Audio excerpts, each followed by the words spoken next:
Good evening. Good evening to you, one and all. Praying that today was a great day. Even with all of the weather, it's still a great day. Just wanted to say good evening. And our prayer is that God, even in the midst of inclement weather, in the midst of snow showers, in the midst of a combination of whatever fell out of the sky today, that God kept you and that God is keeping you and that God is providing for you. I asked you to join me at 6:30, and the reason that I did is so that I can share something with you. Of course, I always try to come on 5 minutes, excuse me, in advance, so that gives everyone an opportunity to be on, and then I can go from there. Jasmine, how are you this evening? Sandra, good to see you. Gladys, Lisa, good to have you with us. Just had something I wanted to share with you. A little spiritual pick-me-up. Hi, Michelle. How are you? Nancy, Jeanette, good to see you this evening. Let me say hello to those persons because I can't see you, and I'm trying to figure out how to do this, and God knows I'm going to figure out how to do this. Roberta, how are you? Sharon, good to see you. I need to be able to see those persons who are on the website. Hey, Willie, how are you? And YouTube as well. I can't see everybody, just like, I can't see everybody who's on the state conventions page. But Minister Faye, Jaleesa, how are you? Yeah, I'm trying to be young in my old age. Brandon, Debbie, good to see y'all. Let me go over here and look for just a second over in OBSC's page to see if we have somebody, because sometimes I'm just not over there, and it doesn't give me that opportunity to be able to see. And we do. Andre, how are you? Good to see you this evening. Okay. Lady Bowling, how are you? Cecile, Minister Sarah, good to see all of you who are coming on board. Share this. I'm waiting for Keisha. How are you? Keisha, I caught that word. I'm sorry. It's been a long day. Instead of saying say, I had day. But I'm glad that you had that little emoji up there, because that made me go back and take a look. I appreciate that. Patricia, how are you? Cora, Debbie, okay. Good to see y'all. Good. I'm glad to hear that. Laverne, good to see you this evening. And our prayer is that God gave you a good day, even though it was kind of crazy, but it was still a good day. Herma, how are you this evening? Maria, good to see you. Trina, hope and pray all is well with you and yours, and that, all of that kind of good stuff. And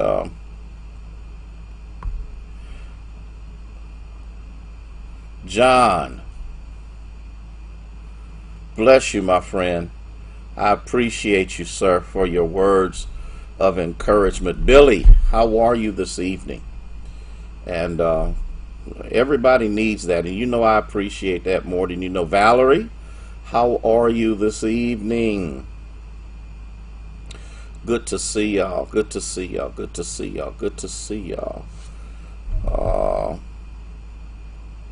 Dorotha, good to see you coming on board with us on this evening. Good to have you here, and I can't wait until I figure out how to do this. And God knows I'm going to figure out how to do this. Mary, all the way in the Natty, good to see you. Marcus, Um, Good to see you, my friend. But I appreciate that, Keisha. I really do. I really, really do. Wendy, good to see you. Praying for you and with you. But I want to get this set up so I can see everybody, and I'm going to work on that. I'm going to work on that so that I can speak to everybody as they come on. Well, it's time for me to begin. Alicia, good to see you from Houston, Texas. Bertram, good to see you as well. Um, Let me go ahead and get started. I'm sure many of you, if you haven't heard what the governor had to say concerning curfew. The curfew protocol begins on Thursday, which means all of the bars and restaurants need to be closed by 10 p.m. except for carryout, except for emergencies, except for people who need to go to work, all of those things. Lisa, good to see you this evening. Minister Fali, how are you? And so there's a lot of people, who will reject it. There's a lot of people who won't like it. But I'm firmly convinced that there's some people that Jesus can't satisfy. And so, with that being said, less attention will be placed upon those who have a made up mind that they're just going to do whatever they want to do, and they really don't care what anybody says, because it's their world, and we pay rent. Sarah, good to see you this evening. Okay, Lisa, good to see you. Pastor Johnson, good to see you. And so, from California, what's up, partner? Good brother, man, good brother. Love him, love him. Okay, Sandra, good. Mary, good to see you this evening. And so, with that being said, and with Darlene, good to see you. Joe Caruso, good to see you, my friend. And with all of that being said, I need to share this. Good evening, Robin. How are you this evening? How is everybody? It's a bunch of y'all coming on. I appreciate this. Let me share something with you. I need to give you a spiritual pick-me-up. My Lady Harrison and I, we were talking and a little bit earlier, and we were going, we went through that period of time, March and April, where it was just like, what do we do? How do we do this? How do we manage this? How do we make our way through this? Everything just seems to be out of sorts. Marguerite, good to see you. Everything is just not falling into place. Y'all give a shout out to Mary. Wait a minute, where did she go? I want y'all to give a shout out to somebody. I want y'all to give a shout out to Sarah Ross. Okay, it's one of my college students, and let her know that you love her and that we're praying for her and her success in her academic pursuits, because as a college student right now, it's difficult. Okay, so if you can, just let Sarah know, man, we got your back. We love you. We're gonna be there for you. We praying for you, because can you imagine what it's like being in college during COVID? I mean, it's got to be crazy. So Marion, when you get a chance, as I'm doing this, just show her some love. And so we were talking about this, and we're also dealing with, Maria, they grown. Can't nobody tell us nothing. We do what we want to do. But no one is that grown that we totally isolate ourselves from being our brother or our sister's keeper. First of all, we're talking about the people of God. We're not talking about people who have no God knowledge. We're talking about people who claim to know him through whichever avenue that they do. Sylvia Scott, good to see you. And so, how do you deal with the isolation? How do you deal with the fact that we can't go like we used to? I said this the other day. I went to go into CVS, and I forgot. Because, that level of freedom that we used to have is so ingrained in us that it's just something we do. Andre, that's just, yeah, thank you. Thank you, Andre, for doing it. That's just something we do. We just do it. And so I got halfway to the store, and then it hit me. Oh my God. So I go back, I get my mask, I go in, I do what I need to do. All right. And so all of this happens to us, and it begins to affect us psychologically. It begins to affect us emotionally. It begins to affect us in our relationships with each other. We're on edge. It looks like nothing is going to work out right, and all of that stuff. And here's what we got to recognize and to understand and to see and to grasp is, irregardless of what our physical circumstances are, David says something that's very powerful in the 139th Psalm. And in that 139th Psalm, he says something that I find to be powerful. Okay, and in the midst of this, he shares something with us, and it says in Psalm 139. Verse 14. Hey, Lady Harrison, how are you? In Psalm 139, verse 14. If you don't get anything else, because I'm not going to keep you, baby, but another 5 or 10 minutes, you need to get this. He says, I will praise you. Now, the reason that he's doing that is because of everything else that has preceded to verse 14. He begins to acknowledge that there has never been a waking, sleeping moment in his life that God, Lisa, was not aware, cognitive, or extremely strategically interactive in his life. Rolando, this is what we're trying to get people to understand, is that God has never abandoned us. God has never forsaken us. God has never turned his back on us. God has never ever said at one time in our lives that we were not worthy of his attention. He begins to understand that God was in the midst of everything that he does. He says, God is so intricately involved in my life that he knows the words I'm going to form before I say them.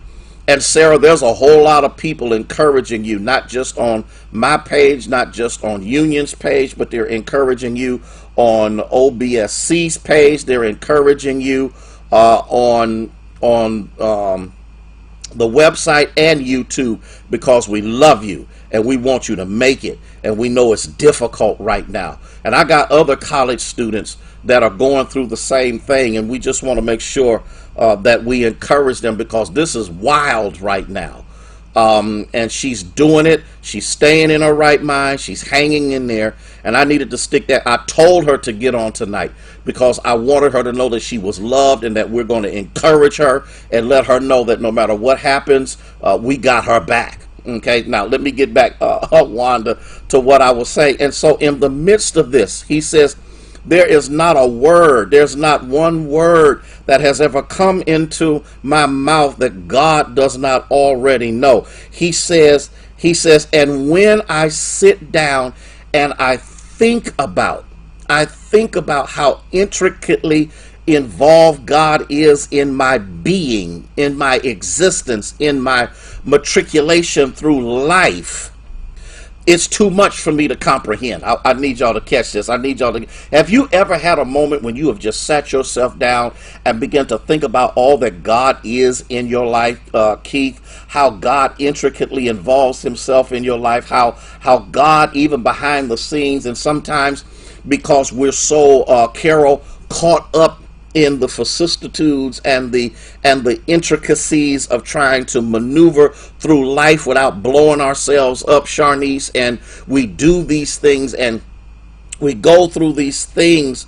We sit down sometimes and sit back and look at how wonderfully God has intervened and moved in our lives. And in the midst of this, he does an evaluation. And the evaluation that he does is, where can I go that you're not there? Where can I go? Where can I place myself in this world that the God that I love and I know loves me can't find me? He says, if I take the wings of the morning and dwell in the uttermost parts of the sea, he said, your hand is there to lead me. Matter of fact, here's the beautiful thing about it, Tom, that many of us need to recognize. God's hand is on our lives even when we don't have control of our lives, because God takes the mishaps, the mistakes, the missteps, oh, bless his holy name, and he uses them to guide us. Okay, and so in the midst of it, he said, even your right hand, it'll hold me. When I fall down, can't fall but so far, because God's hand is there to hold me. And he says, even if I surely fall into darkness, you're there with me, because even in darkness, it's just like noonday for you. And so in the midst of this, he says, I need you to understand, for you formed me in my inward parts, and you covered me in my mother's womb, which means what? Are y'all ready for this? I want to see if y'all ready for this. God already knew your personality. He already knew your physical makeup. He already knew your family. He already knew your outcome before he even started forming you. Oh, bless his holy name. And that's when you sit down, you do the assessment, you do the reflections, you look back over your life, out of all the things, the good, the bad, the ugly, the up, the down, the in-between, Davida. When you look at all of those things, that's when you praise him. You praise him because I don't know if you're ready for this or not. There has not been one moment that God's hand has not been on you. There has not been one moment when God's hand, Patricia, has not orchestrated every facet of your life so that you understand that all of it works together for good to them that love God and are the called according to his purpose. He said, and for that I will praise you. Why? Because I'm fearfully and wonderfully made. Because can I tell you something? There ain't another you. There's not another you like you. No one else has your fingerprint. No one else has your retina. No one else has the number of hairs on your head. No one else can. Now, there may be in twins or triplets or whatever the case may be. They may look alike, even identicals look alike, but they have traits, they have things about them that makes them unique to themselves. Oh, bless his name, okay? And he says, because I'm fearfully and wonderfully made, because if I don't look at the stars, I don't look at the moon, I don't look at the atmosphere and see the splendor of God, all I got to do is look at myself, because marvelous are your works. That's all I wanted to share with you for a few minutes on tonight. Listen, pick yourself up. Encourage yourself in the Lord. Let it be known in no uncertain terms, no weapon that is formed against you shall be able to prosper. Why? Because God knows the intricacies of my life. God knows the good, the bad, the in, the out. Katrina, God knows it all. And in the midst of all of that, he utilizes every facet of my existence, every moment that I breathe, every time that I cognitively, Denise, think about who I am, the direction I'm going in, how I'm going to make it, who's going to help me get there. And even when I can't see how any of these things are going to work out, I bless God for my uniqueness. I bless God that there's not another one like me. I bless God. So when you sit back and you think about the restrictions and you think about what you can't do and you think about where you can't go, all you need to do is take out a few moments. Look at what God has, is, and is yet to do. Okay? That's right, Cora. Because, Cora, I have not forgotten you. And many of y'all don't know, Patty, Cora's testimony is that I went to visit Cora in the hospital before she even became a member of Union. And I hope, Cora, you don't get upset when I share a little bit of what God has brought you out of. They had operated on Cora, and they had decided that there was nothing else they could do for her. They left her open to die. Okay, y'all not hearing what I'm saying. They left her inward open to die. And I was asked to come up and have a word of prayer with her. I prayed with Cora. And I told Cora, even though I don't even know if she remembers this or not, I told her this sickness is not unto death. Guess what? Cora bounced back. Cora got healed. Cora got a new lease on life. Cora got a new determination. Why? Okay, just like me and just like many of the others, the scars are still there. But the result of God's hand is more evident than the scars we try to hide. And that's all I'm trying to say. Just a little spiritual pick-me-up. That's all I wanted to do. That's all I wanted to do. I wanted you to understand that regardless of what you are going through, you are still different. You are unique. Listen, hair short, hair long, nose big, nose small, eyes blue, gray, green, brown, whatever. It doesn't matter your physical composition. You got to remember that God took you and determine what you would look like, what you would be, and he said it was good. And I'm going to tell y'all this, and then I'm going to get off of here. And if God says it's good, who cares what anybody else says? Who cares what anybody else thinks? If God said that my composition was good enough for him, guess what?